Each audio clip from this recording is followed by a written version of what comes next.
Hello fam, it's Comfort Beach Ambesh. In the last episode, we learned how to create our database tables using the PHP MyAdmin user interface. So in this episode, we are going to create also the users table, but at this point, we are going to be using SQL codes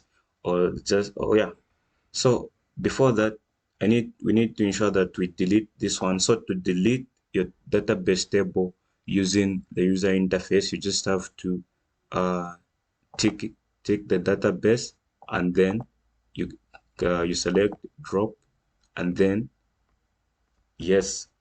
There's also another way of doing so by just on the database here, and then you click drop. Yeah. Okay, so now let's see how we can create our database by just using SQL commands. Okay, so we start by using the keyword create in uppercase, table, create table, and then the name of the table, create table users, and then brackets, and then so here what you have so this is the basic syntax of doing it. So create table users, and then in between the brackets here you need to specify the fields. The type data, uh, the default of it. Is it a primary key? Would you want it to be an auto increment? Okay, so first we're going to start with ID. So here the first field is supposed to be ID, and then uh, we never want our ID to be left blank, so we are going to say not now, and then we are going to say primary. So this is the primary key. Like I said, primary key is that field which uniquely distinguishes the columns. Okay, so ID not now, primary key, and then we're going to say auto increment.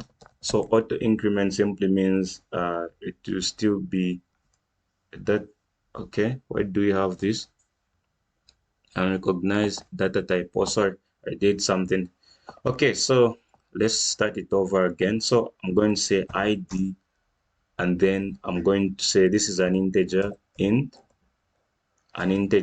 then with values up to 11, the length values of 11, and then uh, let's say this is a prime. Let's say not now.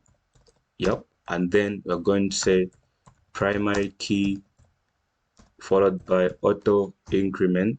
Okay, this is so we have created our first field. So when you want to go to another field, always ensure that you you leave out a comma. So we go to first name.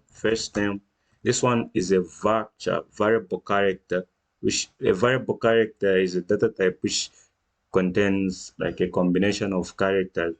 You might have a scenario where you have, let's say, comfort for art, so it's going to accommodate all those, since that's also a combination of characters. So that's best suitable for names. So what am I going to do here? I'm going to use variable characters, the data type, with a length value of 255, and then I'm going to say not now.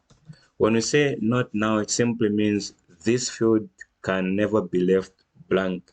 Okay, so we go to last name, another field, last name, varchar 255, and then not now. Okay, we go to email. Email should also be a variable character, since it can contain both, sorry, not both, it can contain a combination of characters like comfortsambesh4@gmail.com. So those are the combination of characters I mean. So let's give it maybe 300. It's also not now, since we never want our email to be left blank. Okay, so we also have here gender. We're going to use variable character, and then let's say 50, and then also not now. Yeah, so let me show you what we mean when we say not now and now. So when we say not now, which is this one, we simply mean this field can never be left blank. Okay, so now let's say we have an optional field which is called phone. So let's say it's going to be optional for users to fill in their phone numbers. So what do I have to do here? I'm going to say phone, and then let's give it variable character. So the reason why I'm giving the phone variable characters that we mostly make use of the data type int, which consists of the numbers whenever we're dealing with the calculations, like if we intend to be making some calculations in future. But since we can never do calculations with the font field, so let's just give it variable character.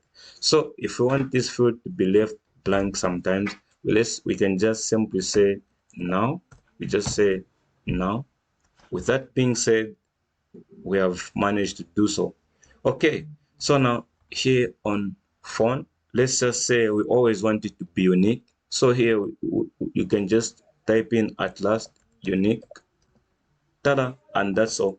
You see, at last here, we don't we have not added a comma this time since this is the last field. So when you're done doing this, you just have to click go.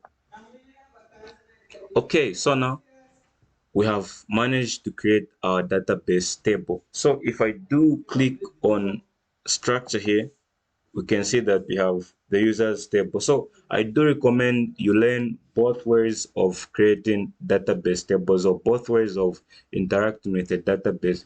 Uh, yeah, these both ways from the user interface and from the user interface. So that's how we create the data. That's how we create our databases using the SQL. Okay, so I'm going to leave a no, sorry. So I'm going to leave out a reference link to where you can learn SQL like in more detail. Yeah. So thank you guys for watching and see you in the next episode. Cheers.